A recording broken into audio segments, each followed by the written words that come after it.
Au sommaire de ce journal, le 27 juin approche dans quelques heures, une date qui sera historique. Elle marquera la signature de l'accord de paix entre la République démocratique du Congo et le Rwanda. Les deux pays seront représentés par leur ministre des Affaires étrangères à Washington en présence de Marco Rubio, secrétaire d'État américain. Olusegun Obasanjo, ancien président du Nigeria, et les facilitateurs de l'EAC et de la SADC veulent explorer toutes les possibilités sur la solution entre le Rwanda et la RDC pour qu'il n'y ait pas de confrontation militaire et de violences. Et au lendemain de sa rencontre avec le président Paul Kagame, Obasanjo a rencontré ce mercredi le président Félix-Antoine Tshisekedi Tshilombo.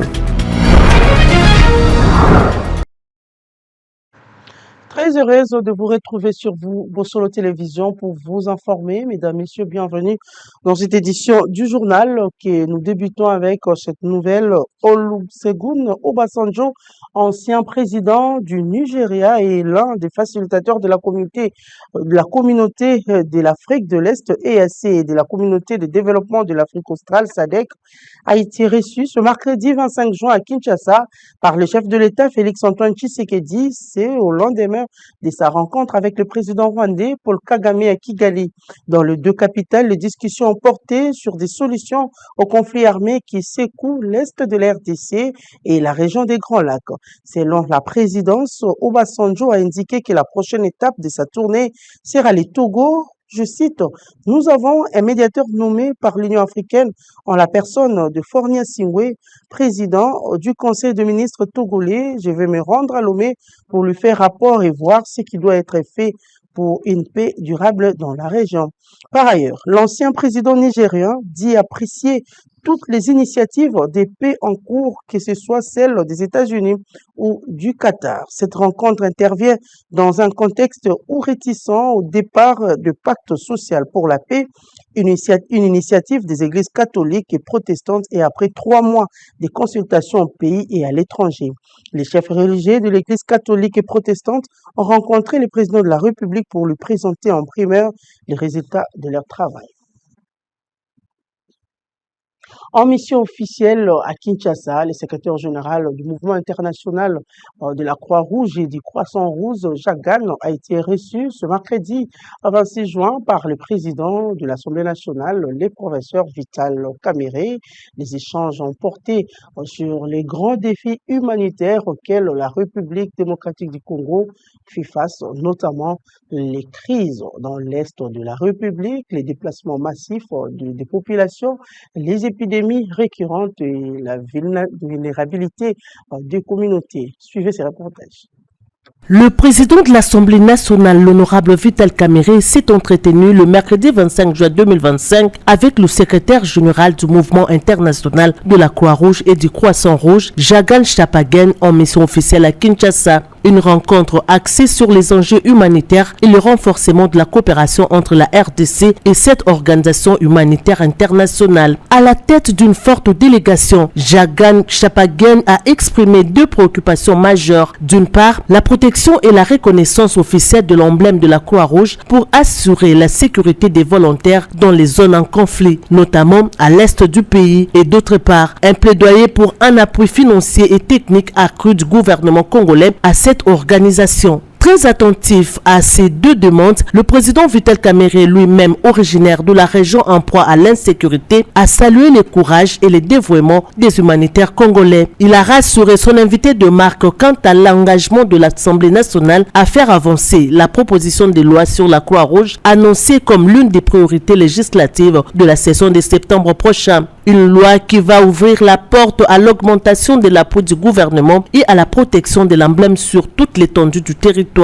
This is my first visit to DRC. J'aimerais encore exprimer ma gratitude au président de l'Assemblée nationale pour sa reconnaissance du travail qu'abat la Croix-Rouge en République démocratique du Congo, pour le soubassement juridique que bénéficie la Croix-Rouge, dont bénéficie la Croix-Rouge, et aussi son engagement pour pousser les projets de loi pour le compte de la Croix-Rouge. Et j'ai eu une réunion très fructueuse et productive et je réitère ma gratitude au président de l'Assemblée nationale. Après cet entretien, Jagan Chapagen a invité le speaker de la Chambre basse du Parlement, Vital Kamerhe, à l'accompagner pour rejoindre des centaines de volontaires de la Croix-Rouge qui étaient réunis dans la salle des spectacles du Palais du Peuple pour une manifestation de soutien. Ce qu'on fait en tant que volontaire de la Croix-Rouge, secourir les gens qui sont en détresse. Il n'y a pas meilleur que ça, donner sa propre vie ou risquer sa propre vie ou sauver des vies. Le président Vital Kamerhe en a profité pour encourager ces acteurs de première ligne, véritables piliers de la résilience communautaire. Il convient de noter qu'il s'agit de la première visite officielle de Japagan Chapagen en République démocratique du Congo. À Kinshasa, il a visité plusieurs structures de la Croix-Rouge, notamment la polyclinique, les auditoires, les salles de pratique de sages-femmes et l'atelier de couture. La journée s'est clôturée par une simulation d'intervention humanitaire au Palais du Peuple en présence de plusieurs personnalités, dont le président national de la Croix-Rouge et du Croissant-Rouge du Congo voisin.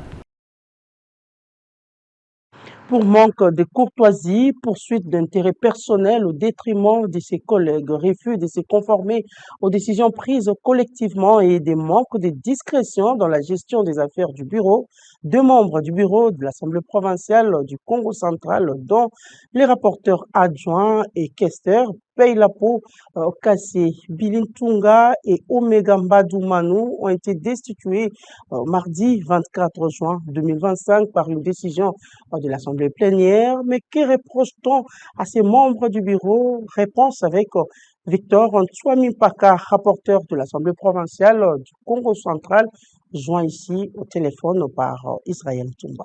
Nos amis ont été reprochés pour des faits suivants. Pour les questeurs, par rapport aux pétitionnaires, poursuite des intérêts égoïstes au détriment de ses collègues députés. Ça, c'est pour le point 1. Le point 2, défaut de s'assumer aux décisions prises par les collègues députés. Et le point 3, manque de discrétion dans la gestion et dans la décision collective prise. Ça, c'est pour les questeurs. Pour les rapporteurs adjoints, il y a un manque de courtoisie envers ses collègues députés, le non-respect mutuel qui doit prévaloir au sein de l'Assemblée. Ça, c'est le point 1. Le point 2, manque de discrétion dans la gestion des décisions collectives du bureau qui porte atteinte à la cohésion et à la confidentialité indispensables à son bon fonctionnement. Voilà les faits pour lesquels les amis ont été reprochés. Et d'ailleurs, pour la pétition, pour déchoir un membre du bureau provincial, il faut introduire, le pétitionnaire doit introduire la requête 72 heures avant. Après ça, il faut engager un débat. Donc c'est ce que nous avons fait.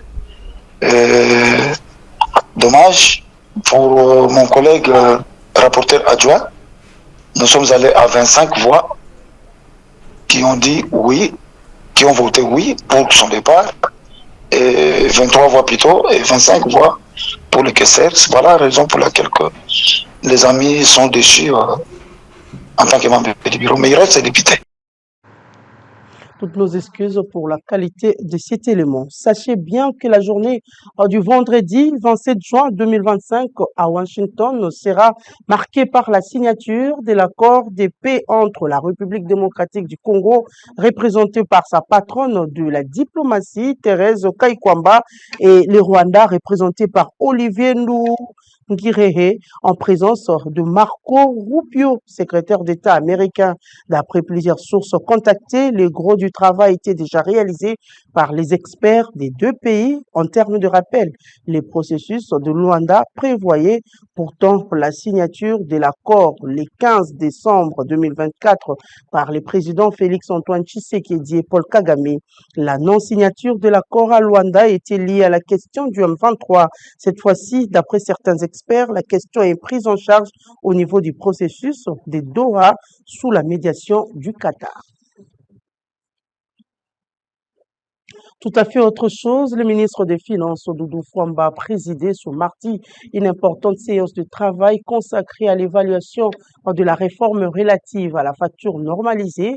Cette rencontre stratégique a réuni des responsables de la Direction générale des impôts, des membres du comité technique des pilotages et ceux du groupement CITAX, partenaire technique pour l'implémentation de cette réforme. Regardez. Le ministre des Finances, Doudou Fwamba, a présidé une importante séance de travail consacrée à l'évaluation de la réforme sur la facture normalisée. Autour de la table, le cadre de la Direction générale des impôts, les comités techniques des pilotages et les experts du regroupement CITAX, partenaires en charge de l'implémentation technique. Cette réunion stratégique a permis de faire le point sur l'état d'avancement de la réforme, d'examiner les arbitrages en cours, les calendriers des généralisations et les perspectives institutionnelles et techniques. Il en ressort que la généralisation de l'usage de la facture normalisée est fixée au 1er juillet 2025. Portée par la vision du chef de l'État, Félix-Antoine Tshisekedi Tshilombo, cette réforme vise à améliorer la transparence des transactions commerciales, lutter efficacement contre la fraude fiscale et accroître les recettes intérieures. Elle s'inscrit pleinement dans la politique des souverainetés budgétaires du pays. CITAX a, à cette occasion, présenté les avancées notables, déploiement des plateformes numériques, interconnexion des dispositifs fiscaux électroniques au système CIGDF, fourniture des cartes SIM dédiées avec des opérateurs télécoms et lancement des sessions de formation pour les agents de la DGI. Le cap est désormais mis sur la mobilisation, la sensibilisation et l'adhésion des contribuables pour réussir ce virage crucial de la modernisation du système fiscal congolais. La direction générale des recettes de Kinshasa a été ce mercredi dans quelques sociétés pour sanctionner 3 entreprises non en règle en matière de fiscalité. La régie financière de Kinshasa procède au scellage des grandes entreprises et des moyennes entreprises au regard de l'application des textes légaux en matière des impôts et taxes revenant à la ville, province de Kinshasa. Bosco Kabamba était sur place pour les comptes de Bosolo Télévision. La Direction générale des recettes de Kinshasa a poursuivi mercredi dernier sa mission de scellage des propriétés des contribuables, personnes physiques et morales non en règle au paiement des impôts, taxes, redevances et autres droits dus à la ville de Kinshasa. Pour la journée du mercredi 25 juin, les huissiers fiscaux de la régie financière de la capitale ont commencé leur opération par la direction générale de la banque Afriland First Bank, située au croisement des avenues du Haut Commandement et boulevard du 30 juin dans la commune de la Gombe. Cette opération a connu une grande résistance, mais la force reste à la loi. Déterminée à faire appliquer la loi, la banque Afriland a vu se porte scellée pour non-paiement des actes générateurs des recettes dont elle fait l'objet. Juste après, les missionnaires se sont rendus dans la commune de Kassavubu où ils ont procédé au scellage d'une maison de vente des pièces de réchange et aussi la salle de fête Bernicia Auberge située non loin du rond-point Kimpoinza, toujours dans la commune de Kassavubu. Sur ce, le directeur général des recettes de Kinshasa rappelle aux contribuables à régulariser leur situation car la mission de scellage lancée en début de semaine se poursuit sur toute l'étendue de la ville de Kinshasa. C'est dans la province du Lualaba que le vice-ministre de Mines, Godard Motemona, a procédé à l'inauguration d'un centre de santé moderne offert par la société minière Mutanda Mining. Équipe de plusieurs services, cette infrastructure médicale vise à améliorer l'accès aux soins de qualité pour les communautés locales vivant autour des zones d'exploitation. Reportage.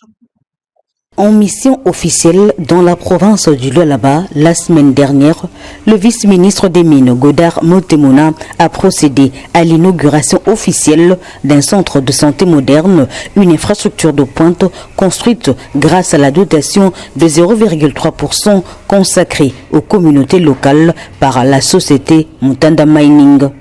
Situé à environ 50 km de la ville de Kolwezi, ce centre de santé de référence de Kando vient répondre à un besoin urgent d'accès aux soins de qualité pour les populations de cette zone d'exploitation minière.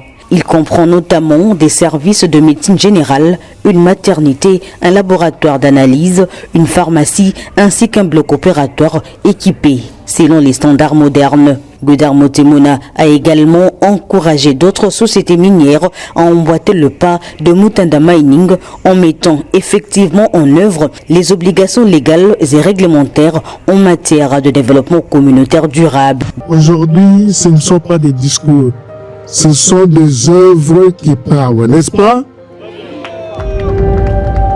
La vision du chef de l'État, Félix Antoine Tshisekedi Tshilombo, son souci, c'est la redistribution de nos richesses. Je félicite les acteurs qui sont à l'origine de cette grande entreprise. Les représentants de Mutanda Mining présents lors de la cérémonie ont réaffirmé leur engagement à continuer à investir dans différents domaines d'intérêt communautaire en partenariat avec les autorités locales et les populations bénéficiaires. Il nous a été chargé de prendre la responsabilité des 0,3 chiffre d'affaires minimum de l'entreprise Moumi. Voilà pourquoi je vais remercier le numéro 1 de l'entreprise Moumi qui ne ménage aucun effort en ce qui concerne disponibilité. Cet événement marque une étape importante dans la concrétisation de la politique nationale de responsabilité sociétale des entreprises minières en République démocratique du Congo en mettant la richesse minière au service du bien-être des communautés locales. La société Kobil SA a lancé ce mercredi à la station Moulende de Kasavubu une nouvelle gamme de produits lubrifiants. Ces huiles moteurs de qualité marquent une avancée significative pour cette entreprise congolaise dans le secteur des hydrocarbures. La cérémonie a été patronnée par Jean-Lucien Boussard, ministre du portefeuille. Encore une fois, retrouvez Bosco Kabamba. C'est une première dans l'histoire du secteur d'hydrocarbures en République démocratique du Congo. La société pétrolière congolaise Kobil SA vient de mettre sur le marché sa propre gamme de lubrifiants sous la marque de Kobil Oil, conçus pour les moteurs à essence diesel ainsi que les engins lourds. Ces produits constituent une solution idéale pour les moteurs de véhicules et autres usages au regard de sa qualité supérieure. Prenant la parole en présence du ministre du portefeuille, Jean-Lucien Boussa, l'administrateur général directeur de Kobil, Placide Matubunga, revient sur les bien fondés de ces produits. Il était impérieux que chacun, en ce qui le concerne, apporte une pierre pour construire notre société. Conformément à la vision de M. le Président de la République, nous avions entamé des démarches visant à doter notre société de ses propres lubrifiants de marque Kobil, étant donné qu'elle est spécialisée dans la commercialisation des produits pétroliers. À nos partenaires et clients habituels, ainsi que tous les utilisateurs des différents engins qui nécessitent des lubrifiants et graisses, je vous invite à l'utilisation des lubrifiants de marque Kobil. Séance tenante, le ministre Jean-Lucien Boussa a coupé les rubans symboliques pour donner le coup d'envoi de la commercialisation de cette gamme de lubrifiants. Avec joie, Jean-Thierry Mosenepo, président du conseil d'administration de Kobil SA, parle de la démarcation de celle-ci avec d'autres sociétés concurrentielles. Rappelez-vous que son Excellence, Monsieur le ministre du portefeuille, nous a demandé lors des assises des États généraux du portefeuille de diversifier les sources de revenus de nos entreprises. Il a été décidé donc de travailler pour que l'on puisse obtenir une marque de lubrifiant propre à Kobil. Après 25 ans d'existence, nous avons réussi à tenir le challenge.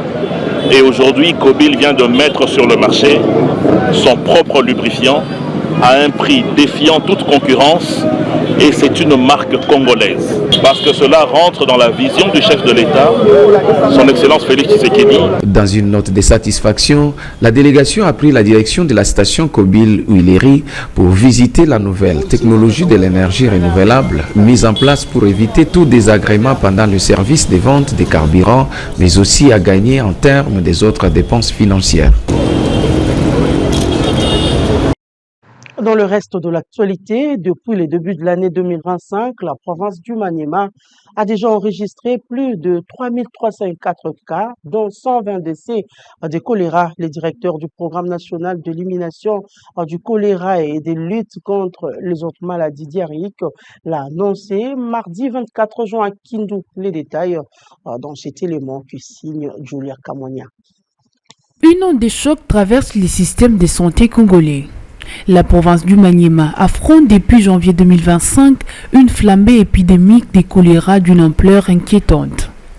Les chiffres officiels communiqués depuis mardi 24 juin par le docteur Placide Ouello, directeur du programme national d'élimination du choléra, font état de 3304 cas confirmés et de 120 décès. Ces données placent la province du Maniema sous les feux des projecteurs sanitaires nationaux, révélant une crise qui exige une réponse immédiate et coordonnée.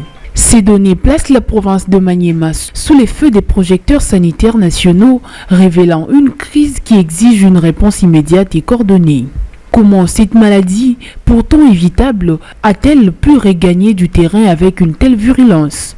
Les choléra, infection diarrhéique aiguë provoquée par l'ingestion d'eau ou d'aliments contaminés, se propage comme une traînée de poudre dans les zones dépourvues d'assainissement adéquat. Ces symptômes initiaux, diarrhée aqueuse et vomissements, peuvent évoluer en quelques heures vers une déshydratation sévère mortelle sans traitement rapide. Pire encore, un seul malade non pris en charge peut contaminer toute une communauté via les sources hydriques, transformant les rivières et puis en vecteurs invisibles de mort. Alors que les équipes sanitaires se déploient sur les terrains, chaque citoyen du Maniema peut contribuer à cette bataille en faisant bouillir l'eau de consommation, en désinfectant les latrines et en conduisant immédiatement tout cas suspect vers un centre de santé. Car, comme le soulignent les épidémiologistes, dans la guerre contre le choléra, la prévention collective reste l'arme la plus puissante.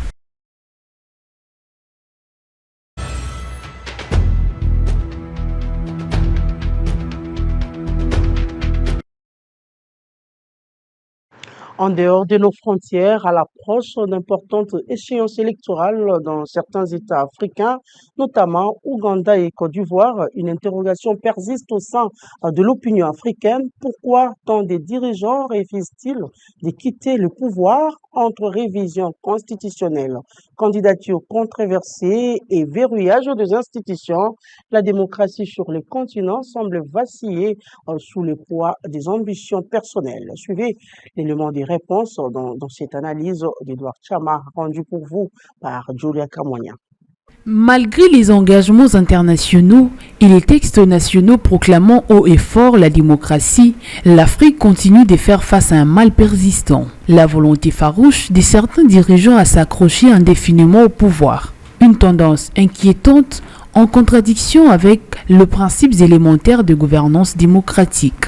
Les cas sont nombreux et souvent caricatureux. En Ouganda, Yoweri Museveni, 80 ans, au pouvoir depuis 1986, sera une fois de plus candidat en 2026. Au Cameroun, Paul Biya, 91 ans, détient le record de la longévité avec 42 années à la tête de l'État. À cela s'ajoute Alassane Ouattara en Côte d'Ivoire, Denis Sassou Nguesso au Congo-Brazzaville ou encore Paul Kagame au Rwanda. Tous illustrent cette dérive vers des présidences à vie, camouflées derrière des révisions constitutionnelles ou des régimes quasi monolithiques. Ces phénomènes n'épargnent ni l'Afrique du Nord, ni d'autres sous-régions où des dirigeants maintiennent leur pouvoir par des stratégies constitutionnelles taillées sur mesure. Le multipartisme devient façade, les institutions sont affaiblies, les élections vidées de leur sens réel. Ces tristes spectacles se déroulent avec la passivité, voire la complicité de puissances occidentales promptes à donner des leçons de démocratie, mais silencieuses quand leurs intérêts économiques, souvent extractifs, sont en jeu. Pourtant, l'alternance, l'état des droits, les contre-pouvoirs et les droits humains sont des acquis universels. L'Afrique mérite mieux que des démocraties d'apparence. Elle mérite une gouvernance qui respecte ses peuples et non une oligarchie vieillissante camouflée derrière des urnes truqueuses. Ben voilà, coordonné par Bosco Kabamba et réalisé par Héritier Mutombo. Mesdames, Messieurs, ce journal est complètement terminé. Merci pour l'attention accordée. Au revoir.